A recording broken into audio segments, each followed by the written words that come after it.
The morning sun pierced through the thin veil of mist that lingered over the forest, casting a golden hue over the camp. Haku and Karin were sitting together on a fallen log near the remnants of the campfire. The two had become much more comfortable around each other, their conversation flowing easily as the morning unfolded. "So," Haku said with a warm smile, looking at Karin, "you're from the Uzumaki clan. That's amazing. I've heard stories about your people, how strong and resilient they are." Karin's cheeks flushed lightly, her crimson eyes darting to the side before returning to Haku. "I'm not like the others," she said quietly, fidgeting with the hem of her jacket. I don't feel strong or special. My mom is the strong one. She's been protecting me my whole life."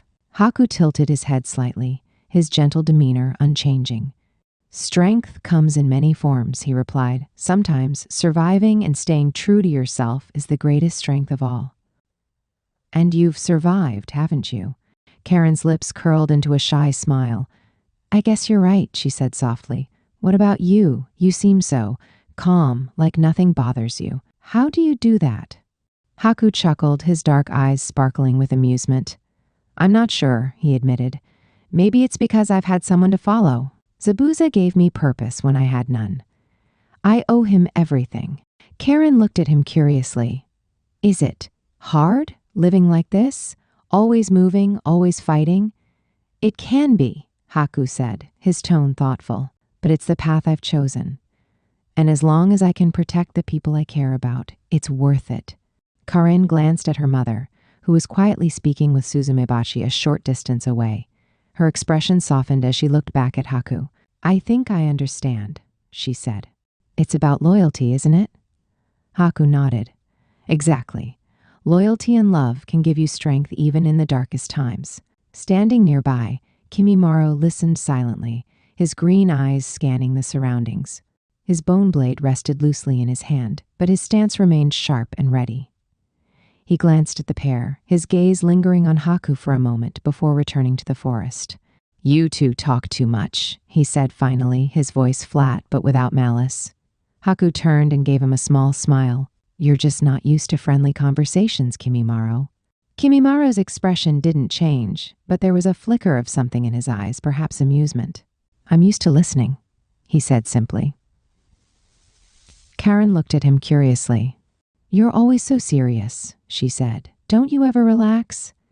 "No," Kimimaro replied bluntly. "There's no time for relaxation when danger can come at any moment."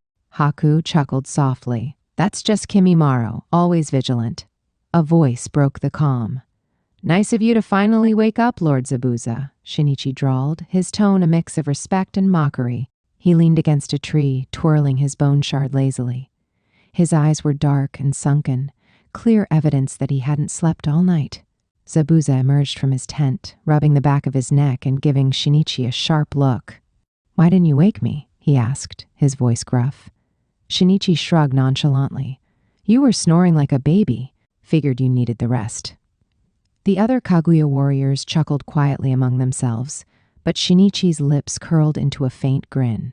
The truth was, he hadn't woken Zabuza partly out of respect, but also because he'd been hoping for an ambush, something to satisfy his insatiable bloodlust. Zabuza narrowed his eyes but didn't press the issue. "Fine," he muttered. "Let's get moving." The group began to pack up the camp efficiently. Suzumebachi directed her clan members, her sharp voice cutting through the morning air as they gathered supplies and checked their gear. The Kaguya warriors moved like a well-oiled machine, their bone weapons disappearing back into their bodies as they prepared for the journey ahead. Mikoto and Karin stood close together as they packed. Karin glanced at Haku, who was busy folding his hari neatly. Gathering her courage, she spoke up. "Thank you," she said, her voice barely above a whisper. Haku looked up, surprised. "For what?" "For talking to me," Karin said, her cheeks flushing again.